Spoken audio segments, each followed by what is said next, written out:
আশ্বিন মাসের প্রথম সপ্তাহ চলছে। প্রকৃতিতে এখনো বৃষ্টি আর তীব্র রোদের খেলা। এর মধ্যে ঝিনাইদহের আবির হাসান দেখেন গ্রীষ্মকালীন পেঁয়াজের এক বিপ্লব ঘটিয়েছে।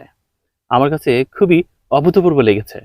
দেখুন, এবছর প্রচণ্ড বৃষ্টি ছিল, তারপর ঠিক এই সময়ে পেঁয়াজের এরকম ফলন, চোখ কপালে ওঠার মতো অবস্থা। আমার কাছে মনে হয় যে সবচেয়ে টাফ চাষ হচ্ছে এটা, গ্রীষ্মকালীন পেঁয়াজ। কারণ কোনোভাবেই কেউ বাঁচিয়ে রাখতে বা টিকিয়ে রাখতে পারেনি। অনেকের সহযোগিতায় আবির হাসান দেখিয়ে দিয়েছে কৃষি এবং কৃষক শুধুমাত্র তার আঙিনায় সীমাবদ্ধ নয়, এটা হাঁটছে বিশ্বায়নের পথে। প্রকৃতির সাথে পাল্লা দিয়ে অনেকটা বিজয় অর্জন করেছে এই পেঁয়াজ চাষি। এটা একটি প্রণোদনার আওতায় গ্রীষ্মকালীন পেঁয়াজের বীজতলা।